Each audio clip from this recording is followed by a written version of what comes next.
All right, let's talk about anger. Specifically, we're going to tackle one of the biggest, most common ideas about it, an idea you've probably heard your entire life. But what if the science says it's not just wrong, but it's actually making things worse? Let's get into it. You know this feeling, right? It's been a brutal day. Your boss was impossible, you were stuck in traffic, something just completely fell apart. The pressure builds up inside, and you get this intense need to just let it out, to vent, to get it all off your chest. Well, here's the twist. What if that thing we all do, that letting off steam that we've been told is so healthy, what if that's the very thing that's actually feeding our anger, making it stick around longer and feel even more intense? It's a huge paradox, and it's what we're going to unpack. So, where did this whole idea even come from? I mean, it didn't just pop up out of nowhere. To understand why we believe in letting it out so strongly, we actually have to go back in time a little bit. It's called the catharsis theory, and honestly, the pressure cooker is the perfect way to picture it. The idea got a massive boost from Sigmund Freud, who basically said that if you bottle up all your rage, it's just going to build and build until, boom, you have some kind of psychological meltdown. So, the only solution? You gotta open that valve and release the steam. And wow, has this idea taken hold in our culture? It's not just in old psychology books, it is everywhere. You've got the Hulk, who literally turns into a monster when his anger builds up. You have movies where therapists tell people to hit pillows. It's been presented over and over as the absolute gospel truth on how to deal with being mad. Okay, but here's where it gets really interesting. For the past 40 years or so, scientists have been putting this idea to the test. And, well, what they found basically flips that entire pressure cooker model on its head. I mean, this catharsis idea has led to some pretty wild stuff.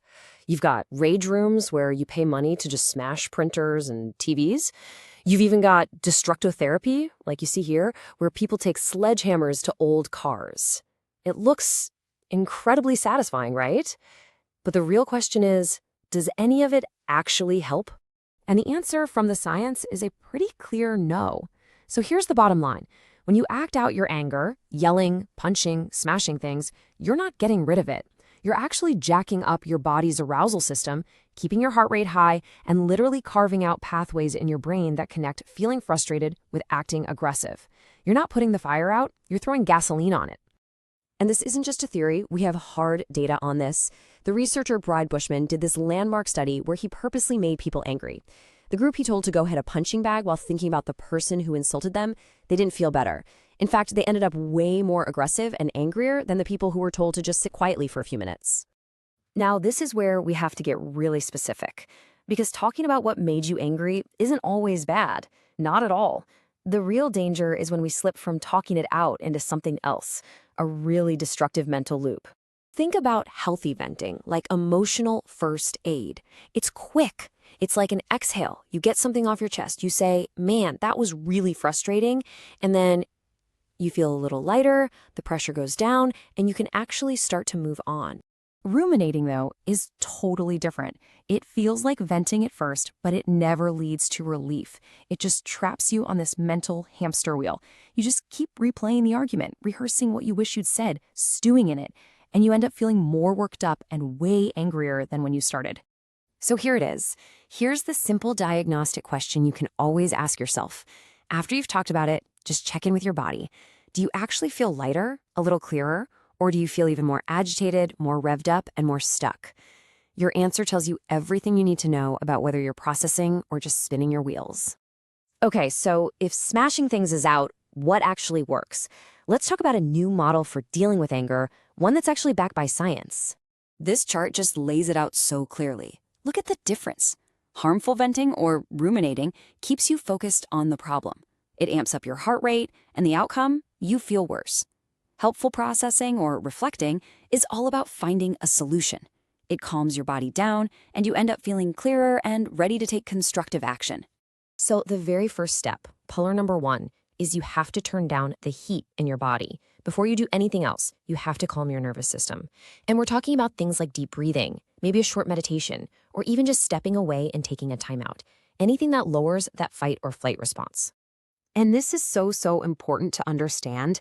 A lot of things we think will help, like going for a really hard run, can actually backfire. Why?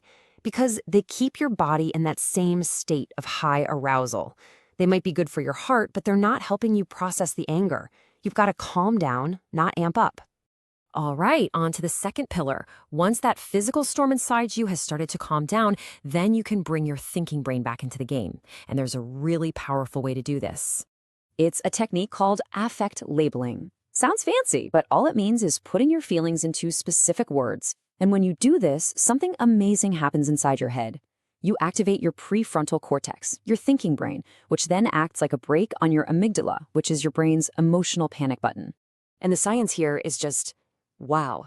Studies have shown that the simple act of naming an emotion, saying to yourself, I feel disrespected, or I feel hurt, can reduce the activity in that emotional panic button by up to 50%. I mean, that's a huge, measurable impact from just a few words. So here's a super practical 4-step tool you can actually use. First, just ground yourself. Take a few slow breaths. Second, name it. I am feeling angry because... Third, ask a question to explore it, not just replay it. And finally, and this is the game changer, ask, what do I actually need right now? This moves you out of the problem and into the solution. So to wrap this all up, I think this quote from social psychologist Carol Tavris really says it all. After decades of research, the verdict is in. The whole idea that you have to aggressively vent your anger to get rid of it, it's time to let that one go. So let's end with this. Your anger isn't some violent storm you just have to unleash. Think of it as a signal light on your dashboard. It's information. It's telling you that a boundary was crossed or that a need isn't being met. The goal isn't just to make the light go off. It's to figure out what it's trying to tell you.